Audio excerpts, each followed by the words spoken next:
not worth it. Have good vibes, man. You know? No, but do you know what I mean?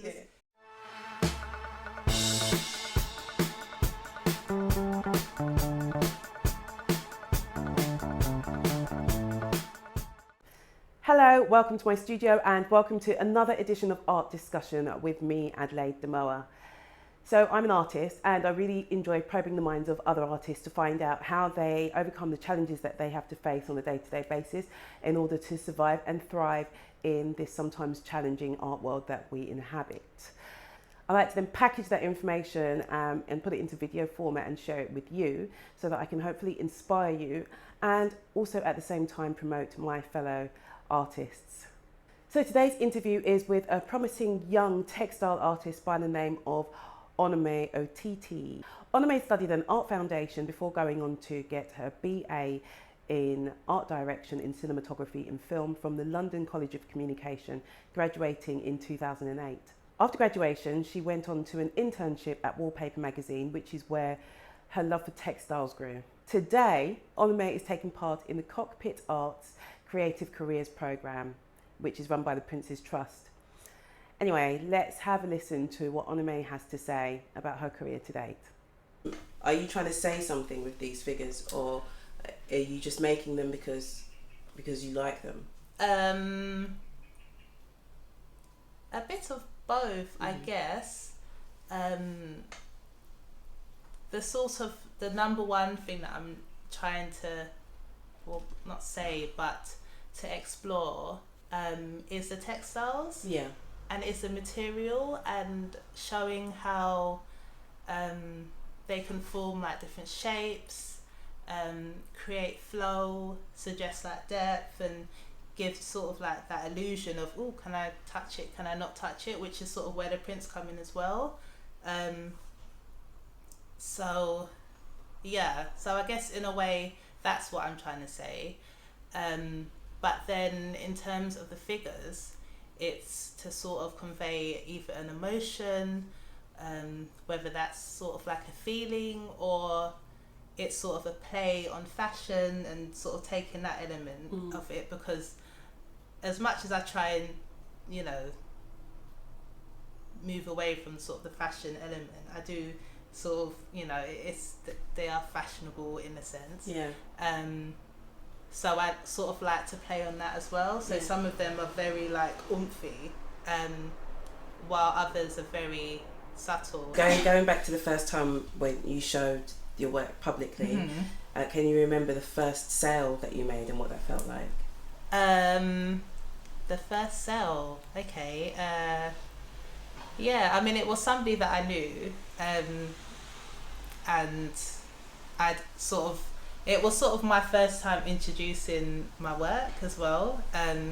So that was, opposed to the sale, for me it was more of getting the responses from people and sort of hearing their feedback and what they thought, and giving the images this content which I hadn't even thought about before, and a reaction.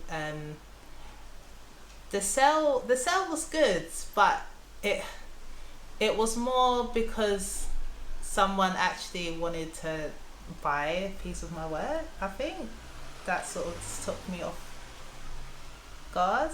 Like I was happy that somebody thought my work was actually good enough to buy. You know. What would you say was the most challenging thing that you've had to face since you started on this journey as an artist? Most challenging thing, I think, sort of getting that frame mind that you want to live off of your work, I think, and understanding the strategy that you need to go in order to do that, and well. So there's quite a few challenges there in terms of your own mindset, I guess. And another what do you say, challenge? Another challenge is sort of knowing the avenues to sort of get your work out there, and and sometimes I feel that using with this collection in particular, using the wax print fabric, which is so identified so much with Africa, you're already put in a category, and then you sort of find yourself looking for like Afro type either institutions or exhibitions to sort of get your work out there. And it's like sometimes I have to stop for myself, because it's like I'm helping to put myself to go down that channel. So that's one of the limitations. It's quite a big factor actually. How do you overcome those challenges? I mean, I just sort of show them anywhere where I can, and also I'm learning that it's because they're, African, however you want to sort of describe them, that a lot of other cultures actually really like it as well, and have that connection with the colour and with the textile in itself and what I'm doing with the textiles. So I do sort of try to, take part in either events or go to markets where I wouldn't have necessarily saw myself doing in the beginning. But the one thing that I will say with the Prince's Trust is that it's sort of helping me to visualize my audience, who my buyer is, and I think once you sort of have a starting point, it helps you. It sort of stirs you into a direction that you could sell your work, or where people would be more receptive to it. So that has really helped. What would you say has been your biggest success so far since you started, and how did you achieve it? My biggest success, I don't know, I've got quite a few, to be honest. So the one was when I did that first ever exhibition and sort of presented myself and said, "Here I am, here's my work." That was a good moment, actually completing something and sort of realizing that this work that I was doing there was a bigger picture at the end of it. So that was nice. Another successful period was, I guess, just touching back on what we were talking about earlier, is sort of knowing yourself and what it is that you want to do.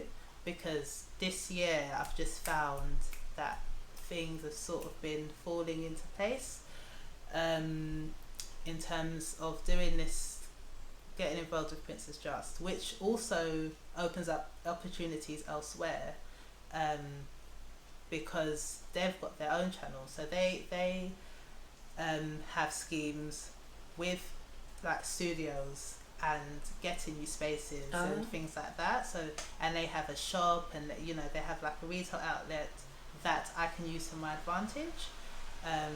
So that's worked out in that sense. Also, just getting good reception and getting good feedback from people who are interested enough to want to purchase, which is good, and getting commissions and things like that. And I was in Brussels for a while doing like an art residency and collaborating and having the opportunity to go to Canada and do an exhibition there.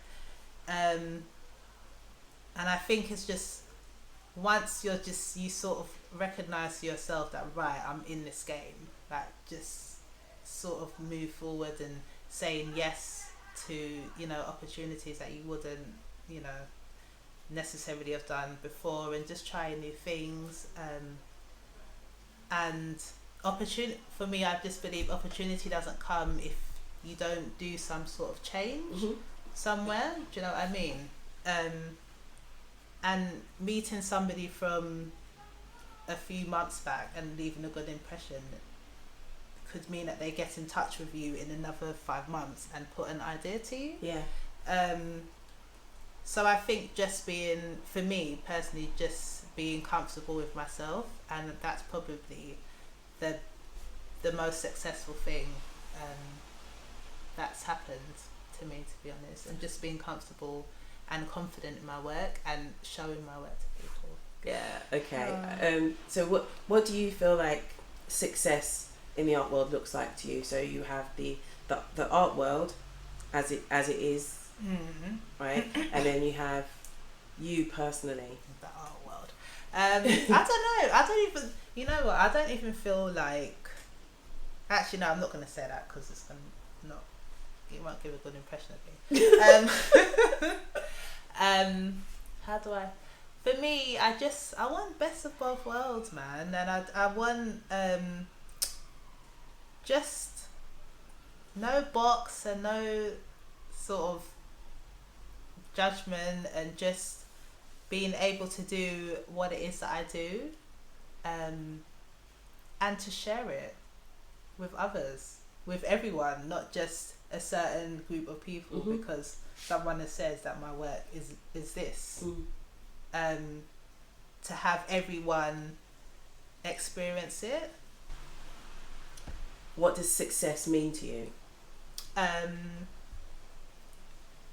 Success means to me having the opportunity to get involved in projects, to collaborate and sort of merge ideas, and to show the use of textiles in a different way, and to explore the idea, to make beautiful work, to make, you know, really powerful work, and also to be able to survive off of that, and to have a small business on the side where people are given the opportunity to buy the work that they see. So yeah, that's what success means to me. To share my work, I guess. Yeah. Ultimately. Yeah. Yeah. To share work and be able to live. Be able to feed myself. Yeah. So that's what success is for me. Do you feel successful by your definition? By my definition? I guess yes, in a way. Yeah, I'm getting involved in projects and also selling my prints on the side. I mean, obviously you want bigger margins. Yeah. But yeah, no, I'm happy and I'm comfortable with what I'm doing and confident that I'm getting somewhere. Yeah. Good. Okay, so if you could go back to when you graduated 2008 and speak to Onome of 2008 and give her advice, gosh, I was a wreck. What would you say? What would I say? I would say don't sort of spend your time stressing, just do what it is that you want to do. Don't even think about 10 years time, 5 years time, just concentrate on now, and at the same time meet people, talk to people, and get involved in different projects, and if it sounds crap, still do it because you don't know where it can lead, and just to be happy. I think not that I wasn't happy, but just to not overthink things, and I think we all do that. I think it's the thinking that gets you down. Like it Like it brings you down. Yeah. Just overthinking things all the time. What if this doesn't work out? And what if that? And oh no, I didn't do this. And just to stop with the thinking and just do it. Yeah. And what about if you were talking to a complete stranger right now, a young girl who's just graduated? What advice would I have for her? Just to do what it is that you want to do. If if you have an idea and you want to take it further, just do it. Like, don't think that you have to do something or be something in terms of occupation just because it is, it's what is the word I'm trying to get out? Expected? Yeah, because it's expected of you. And not to stress about getting that job. Sorry, I feel like I'm still speaking to myself. Not to rush into work. I mean, if there's a project that you want to do after uni, do it. Yeah. Just do the project. There's still like how many years of your life left. And also, just touching on what I was saying again before, it's the now that's important, because it's the now that can help you in 5 years. So you need to work on your now. That's really good. Yeah, I like that. I think. Yeah. Work on your now. Yeah, work on it now, because that's how things are coming up for me today, because of what I did. When I finally realised just to stop stressing. Yeah. There's no point. No. There's no point. And no one wants stress on it, like Mum says. Yeah. Yeah. No. It's not good for your health, or just not worth it. Have good vibes, man. No, but do you know what I mean? Yeah. It's just be comfortable with yourself, and you'll just find that things just start to fall into place. And if they don't, you can take it in your stride.